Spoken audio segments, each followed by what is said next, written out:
Basics.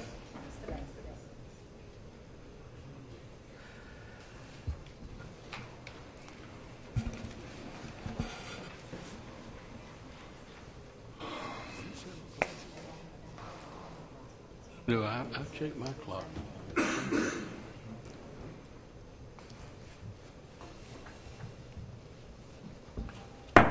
We will call the meeting to order. If everyone would please stand.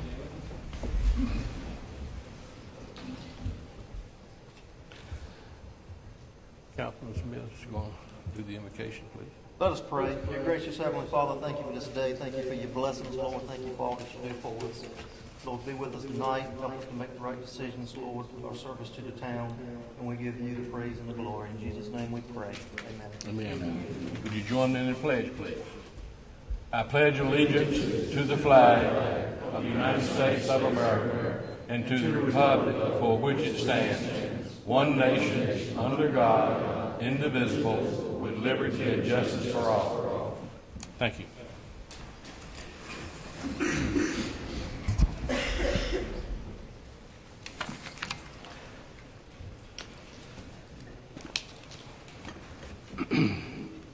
We'd like to welcome everyone tonight. This is our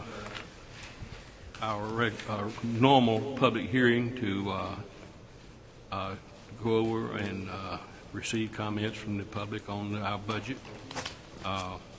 We would ask that remarks tonight pretty much stick to budgeted items, if possible. Okay, item 5 is the approval of the agenda. Do I hear a motion? Second. And a second. All in favor of the motion say aye. Aye. Opposed? Motion carries. Okay, item number 6 is the public hearing on the recommended budget. Ask that you open it, Mayor, and then I'll start.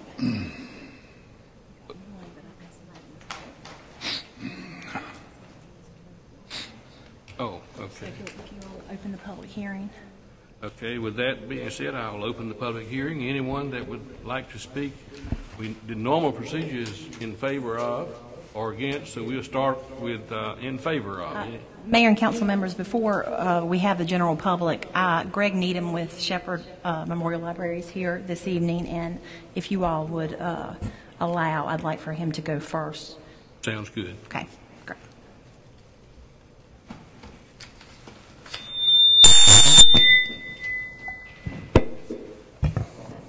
See if you can hear me okay? Oh, thanks. Good evening, Mayor Jackson, members of council. I'm Greg Needham, Director of Shepherd Memorial Library.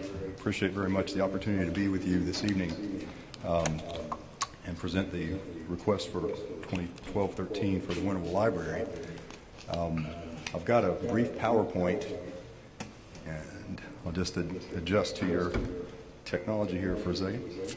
And if you'll direct your attention there, I hope everybody can see that okay. There's your beautiful library. Let's see if I can. How do I get to the next slide? Is going to be. Yeah. Most of you are aware that this year the library has had to manage budget cuts from the county, from the city, done some streamlining, and we haven't impacted. Shouldn't have shown that yet. Everybody's glued to it. We haven't impacted our hours of service or any filled positions at this time. For 2012 and 13, however, the library system is looking at additional cuts for the second year in a row from the city and county. Depending on how those cuts from city and county, City of Greenville and Pitt County actually realize what the final revenue numbers actually end up being, we'll have to reduce operating hours and staffing in order to bridge the revenue expenditure gap. Because this year we've already cut everything down. You know, we're already operating at actual for all of our other utilities costs and everything that can't be changed. So in this process, we've scrutinized the budget in very close detail. One of the things we've also done is recalculate from the ground up the cost of operating the Winterville Library.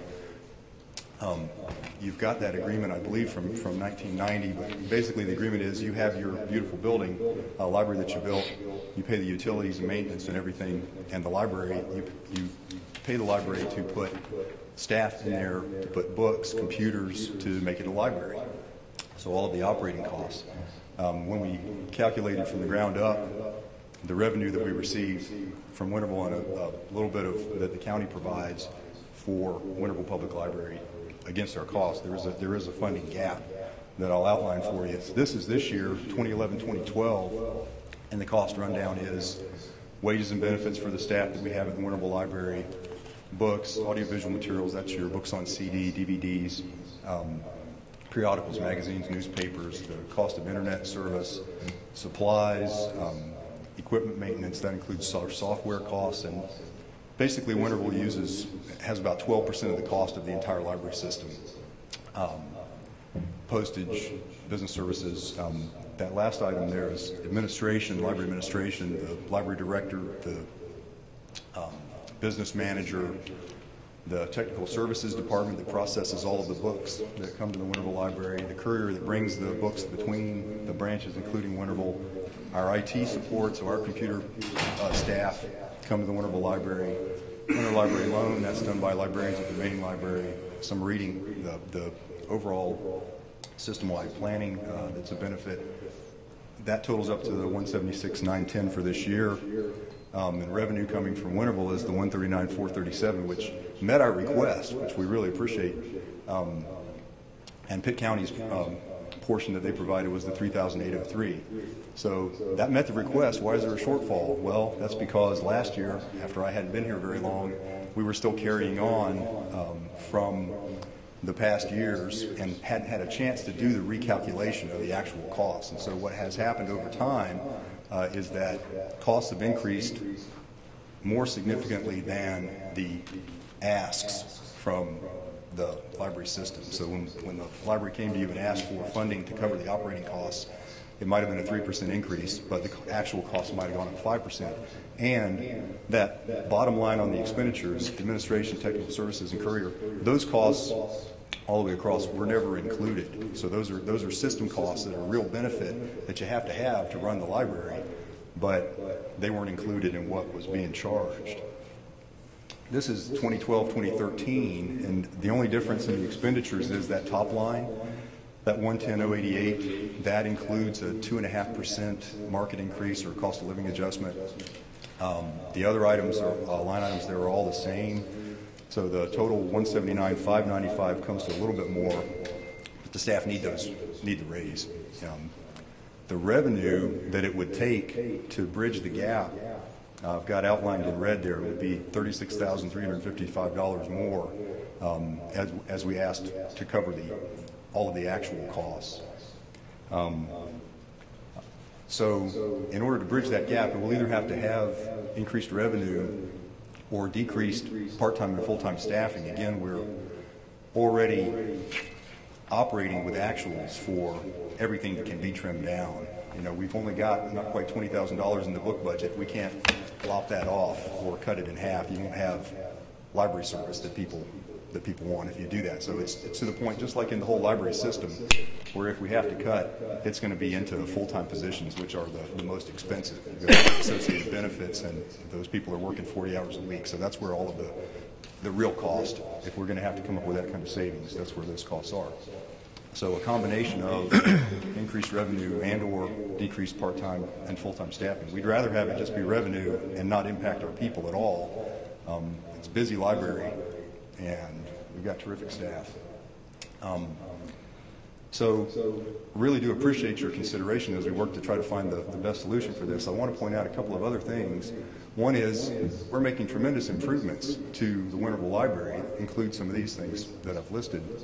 You may have noticed we added those Nook e-readers. We're just about to roll out also our 3M e-book collection. The staff checked out the first couple of those books today. So that's going to enable people to download e-books to every kind of device except regular Kindles. They're still working on that. That's coming. We've upgraded the library catalog. We still have the old one if anybody wants it. We've got a brand new, beautiful catalog that's more intuitive. It has predictive results and fuzzy spelling and all those things. It has mobile apps so people can use their smartphones and stand in the stacks and check the catalog as they search. We've added the self-pay printing so that people don't have to stand in line to if they're checking out books, other people are not standing in line paying for 2 print jobs, 2 pages that they just printed. So you've got some extra automation there, some self-service. That's reduced the lines and wait times. And also, we've already added the terrific state-of-the-art children's computers that support the curriculum. We're just about to place the order for all new public computers for the adults at the Warrenville Library. Those computers are 7 and 8 years old and have to be replaced. These are all additional costs, not on the list that I showed you.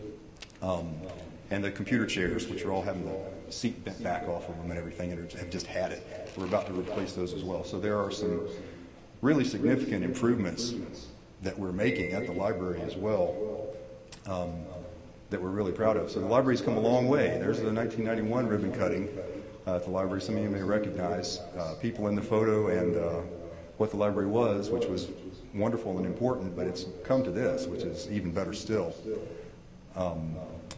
Again, I appreciate the opportunity to be here, and I hope that you'll help us to make the library still the best that it can possibly be. I'm happy to answer any questions that you may have at this time. Anyone have any questions? Greg, why did we hear about this so late? I mean, we've been working on our budget for 3 months now, and here we are into June. Sorry. I wish we'd have had this information to you 3 or 4 months ago. I truly do. We started out in January starting to find out what the county was going to be doing, and we've had 10 times the usual budget process. We've had all these different scenarios we've had to work up, 20% cuts, 5% cuts, 2.5% cuts. We didn't get the recalculation for Winterville done until about a week ago. We knew it needed to be done. We didn't realize how much of a gap there really was going to be, and that's why. I'd have rather had it to you much sooner. Are there any increase in the fees that you charge? We're going to have to look at all of the fines and fees structure and take that to the library board in July. Everything from meeting room to how much we charge for photocopies, computer printouts. So that's something that's difficult to rely on for a lot of revenue. Sometimes when you raise the cost of something, people will just use less. So if you charge for the meeting room use, they may just, less people will use the meeting room. If you charge more for a computer printout, they may make fewer. So you can't really depend on that as a ahead of time as a good increase in revenue. After you do it, you'll know, how successful is that. My next question is, and I'm assuming you've been in this business for a while, in other areas, does the county participate more with the funding than what Pitt County does? I mean, that's a pretty small amount, $3,800, and I know we had our share of, I'm going to turn this. Our allocation was $139,000, but if you look at everything else that we put in, the GUC and the natural gas, the phone lines, and all of that is funding that we handle. And it's probably a little over $200,000 if you add everything up. I mean, $13,000 for utilities. There was a $48,000 payment on the debt service on the building. I mean, there's a lot of money involved in the library. I know that Winterville puts in a significant contribution in your side of the partnering to maintain the facility, which is wonderful. That's why you have such a fantastic library. Yes, I've been a director for 12 years, and you have different funding arrangements depending on the history usually. I understand that when Winterville wanted to add the Winterville Library, have a library within the Shepherd system, the city and the county were approached about whether they were interested in helping with the cost of operating this library, and they weren't. So it only came somewhat later when I was the director in Farmville, when we were taking our case to the county commissioners that Farmville should have some funding from the county. When the county agreed to do that, Winterville and Bethel also made the case and said, we have libraries too. The county should help us fund those.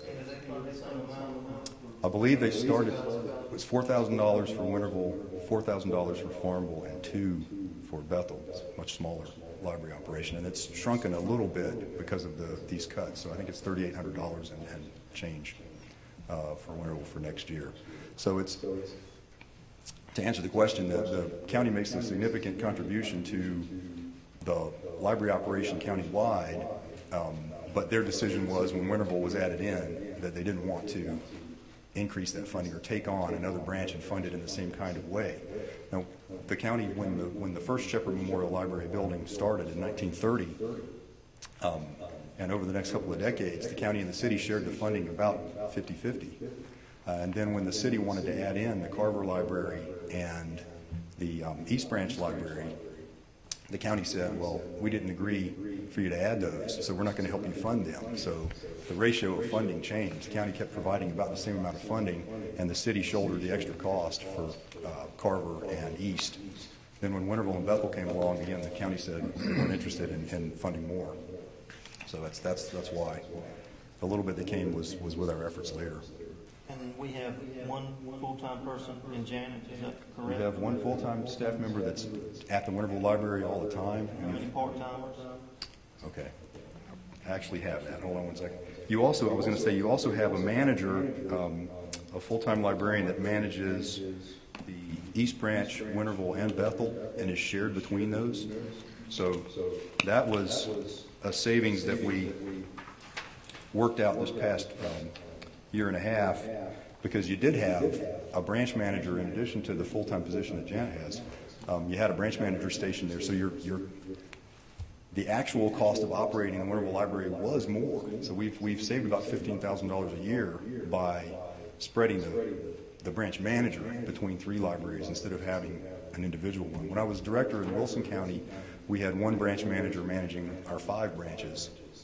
And so it can be done that way. And if you've got good enough staff, which we do, that are always at Winterville, then that works out just fine. You know, you need some higher level librarian management at the top. And then they rely on us as well at the main library too. So the full-time, so there's part of one full-time position, you know, third, a little more. There's the one full-time that's there all the time, and there are 1, 2, 3, 4, 5, 6, 7, 8, 9 other part-time employees, and they work a variety of hours. You know, one works 90 hours a week, one works almost 600 hours. Sorry, that's not per week, that's per year. It's like, wow. 600 hours a week, the department said, you know, we're going to all go home. Yes, somebody's working harder. Sorry. Anyway, my point was a couple of those people don't work that many hours, and most of them do work quite a few hours and are there every week. So 9 other part-timers. I'll be happy to share that with you. It's got a full breakdown of how many staff members, how many hours they work, what the cost is of each of those positions for a year. So. What was the last raise these employees have received? We had a 1.5% market adjustment at the beginning of this year, so July 1 of 2011. And the year before that, I don't believe there was one. I believe you follow the City of Greenville's plan. I believe that's been all they've gotten in 3 years, if I'm not mistaken. Right. So it's been a little while, you know. And I do think that 2.5%, that's going to be really important for staff to make ends meet. You know, they haven't seen yearly increases in cost of cost of living is certainly going up. Councilman Smith touched on it, and I just got a question on the revenue side of your budget. Shepherd's a beautiful place. Been in it lots of times, and they have an unusually, in my opinion, high number of meetings there. Is there any charge for these meetings? There will be, I'm afraid, if all of the cuts realize. Right now, there's no charge for the meeting rooms at all. And in fact, the meeting rooms are available at the East Branch, at the Carver Library, at the main library, and at the Winterville Library. I don't believe Bethel has, well, I don't think they don't have a separate space that's usable for that. But no, that's one of the things we have to look at. Now, people hate to pay for something that they've been getting for free, but there's no way we'll be able to avoid it. That's one of the main engines in the fines and fee structure that will make a difference if we actually do something. You know, if you make it too expensive from free, then you really are going to have some people, you know, say, well, we'll just find something else. But if we make it an increase that people will understand is reasonable, and it means we don't have to shorten the hours that we're open, that sort of thing, then I think it'll be accepted. Some of the other things, if cost of overdue fines or something like that, you can't go too far with those. And you can't make a photocopy 25 or 30 cents because people won't think that that's reasonable. Stop making copies and go somewhere else. Yeah, I know meeting space in Pitt County is at a premium for everybody, civic clubs and everybody alike, and sometimes it boils down to where you just got to bite the bullet and charge.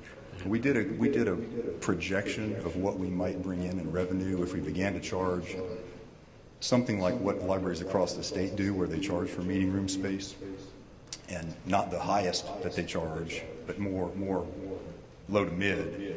$5,000 if people accept it and begin to pay it, because the meeting rooms are booked, well in advance, and it's tremendous use. But that doesn't make up the gap. That's part of the solution. That's part of the solution. But the book budget's already trimmed. Part-time hours are already trimmed down. This year we've gone at everything. We're stretched out. So it's any additional costs are going to have to either see revenue increase or impact to the full-time staff and more to the part-time staff again. If you get the part-time staff down too low, there's some point that somebody, the job won't work for me anymore. I've got to get something else if I can find it, because I can't pay the rent, I can't pay the mortgage, I can't put groceries on the table. The full-time staff are the most expensive, they're the most valued, they're the most experienced, but they've got benefits and, again, 40 hours a week, so that's where the real costs lie. What is the time taken to plus well, we hope that you may be able to make some decision in your budget process, but the manager may have something to say about that. You're scheduled to adopt the budget next Monday night. So any changes beyond what you've seen and directed staff to move forward with would have to be done and figured out in the next week, preferably ASAP. And just for informational purposes, currently the original request was $143,620, which is included in your draft budget. And obviously moving forward with that request up until this additional information came forward. You do have at your seats a copy of the contract, which Greg very kindly shared with me from the 90s.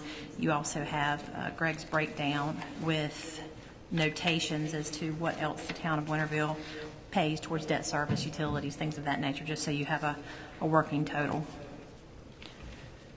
You also have revised just budget worksheets, still not perfect, but they include the things that you all directed us to do last Tuesday, I believe it was, and so that's a newer set of documents versus what you have in your notebooks. Another question? Thanks Thank very you. much. I appreciate it. Mm-hmm.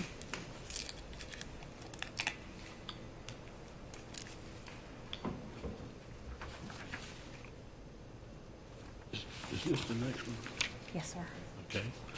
The next one that has signed up for comment is Tony Day.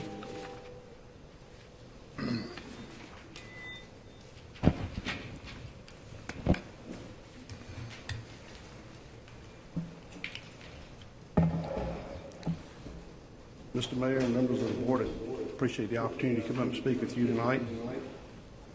I'll go ahead and get this over with. Some of these younger children over here in the fire department probably need to get home and get to bed. I come to you with 34 years of experience in the Winterville Fire Department.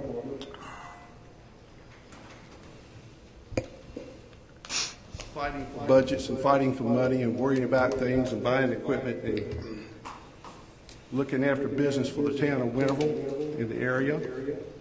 I'd like for you to write these numbers down.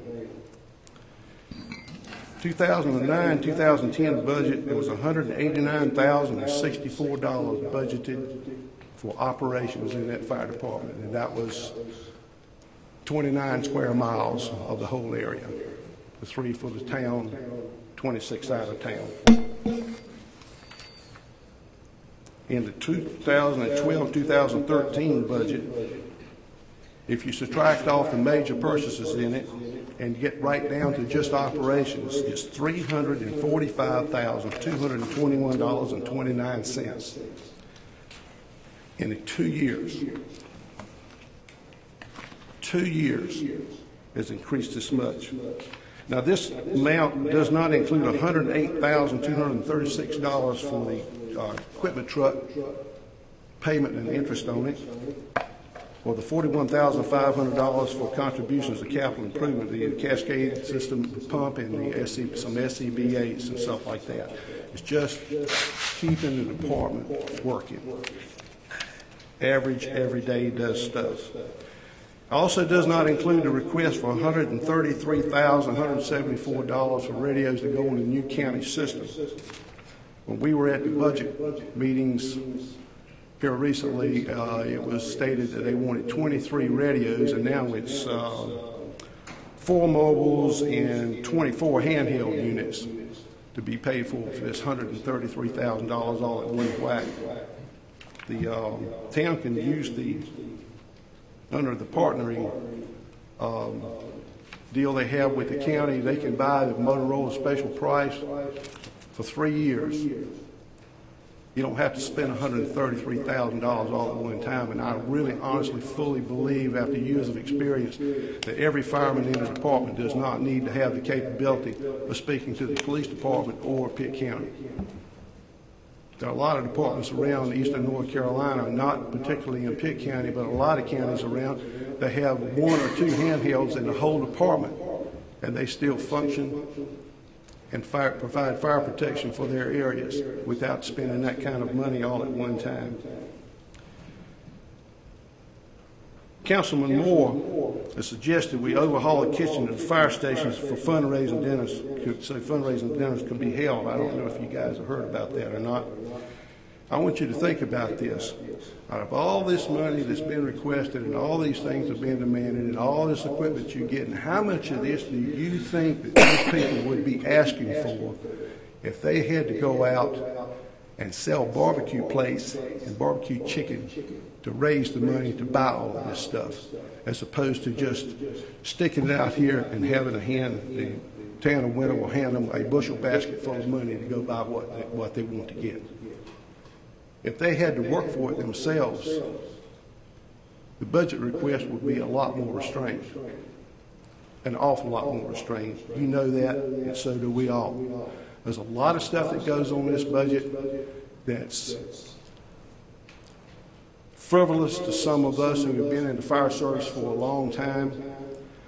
I won't get into any personal stuff, but I will tell you this. I was told by a councilman recently that he felt the only way to fix the problems of the Winterville Fire Department was to tear it completely down and rebuild it from scratch. I agree.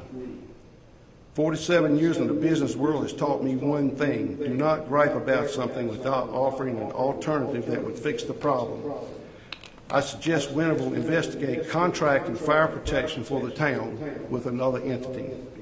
One local entity with years of experience would be the Winterville Rural Fire Association.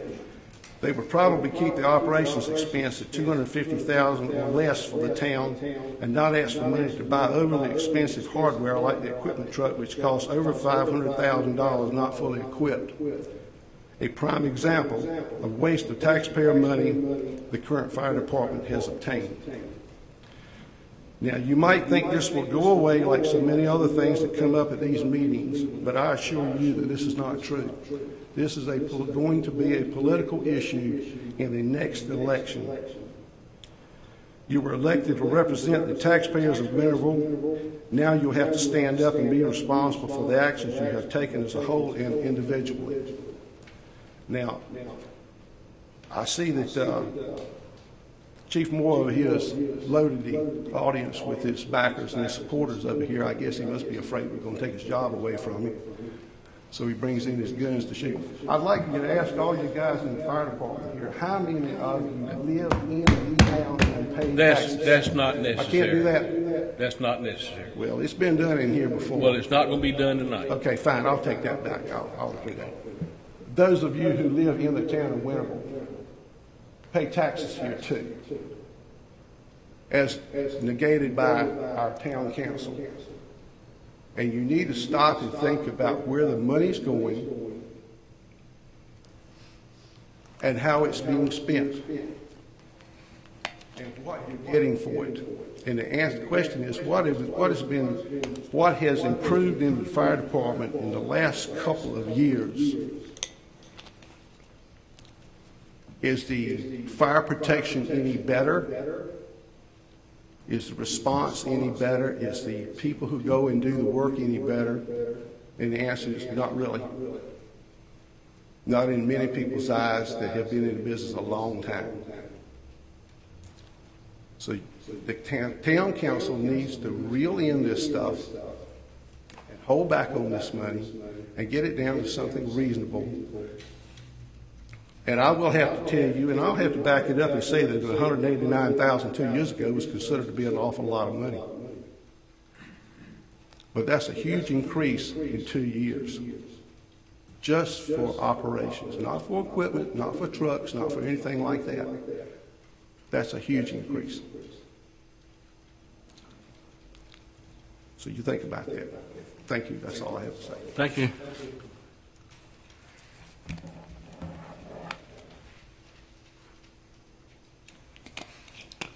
Okay, anyone else that would like to speak on the budget?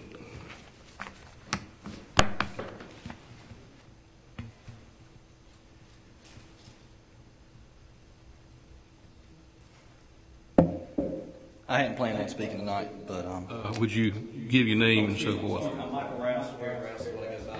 The 2973A Kinsey Loop over in Carroll Crossing. I'm on the fire department. I'm on the planning and zoning board as well. So I'm also a tax-paying citizen. And I wasn't going to say anything because I know y'all are smart enough to see through smoke and mirrors and people just trying to tear things down. I know y'all are smart enough, and I don't even, but the squeaky wheel gets the grease. And I'm afraid, you know, people keep saying stuff like that, and somebody might do something one day and it'd be really detrimental to the town. You know, people say, well, what do you get for what you put into it? I've been a volunteer firefighter for 10 years. I've got a 2-year degree in fire protection from Wilson Tech. I'm an EMT, all that. So I've got a little bit of experience, so I feel I have a little bit of authority to speak. The town of Winterville gets a good deal for what they put into it. As part of my final project, I did a survey of all our members to see what kind of certifications they had, what kind of years of experience we had, how satisfied they were with the department. I'd be happy to share that with y'all anytime you want to see it. They're happy. We have some of the most certified volunteers you'll find in any volunteer fire department in the state of North Carolina. And these dedicated people out here, I'd put them up against any fire department in this state, paid or volunteer. This department leads the way in Pitt County, and that includes Greenville.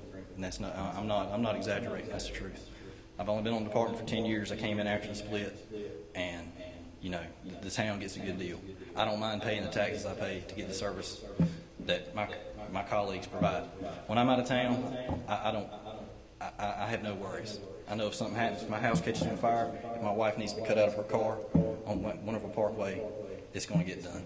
And I just don't want people to come in here and tear down and you know, and just put out false information and, you know, and cause strife, because that's not what we need to worry about. The fire department is not broke. It works fine. We go out and we do our thing all the time. You saw in the Daily Reflector about the department starting to do the cardiac arrest calls. We've been doing that for 2 years, and we do more than cardiac arrest. If the ambulance isn't there and you're having an asthma attack, you fall off your ladder, you're having breathing problems, you're having blood glucose problems, diabetic emergency, and the ambulance isn't on the station, when they send another ambulance in, they also dispatch the fire department and we go. And if I'm not mistaken, we're the only department other than Greenville in this county that does that. So what do the citizens get? They get a good service. And as a tax-paying citizen, I believe it's worth it. And I just don't want anybody to come up here and tear apart, because that's not the issue. In my opinion, you know, the fire department isn't broke, the police department isn't broke. There's a lot of things, and I think Winterville's doing good, you know. And I want you as a council, and this is what I'm asking y'all, to focus on. Whenever you make a decision for this town, it needs to be about the economic development of Winterville. You know, Winterville's operating fine, in my opinion. We just need to worry about the town being able to continue on. You know, when I see McDonald's and Zaxby's and Dairy Queen being built in Greenville, I'm like, man, I really wish we could get that in Winterville. And I think that's what we need to focus on. We don't need to focus on departments that are running themselves just fine and providing good services. And that's all I got to say. Thank you for your time. Thank you. Anyone else?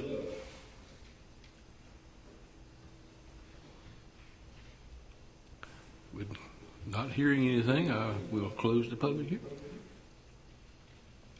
Do I hear a motion that we adjourn? Second. All in favor, say aye. Opposed? Motion carries. Okay. Thank you all for coming.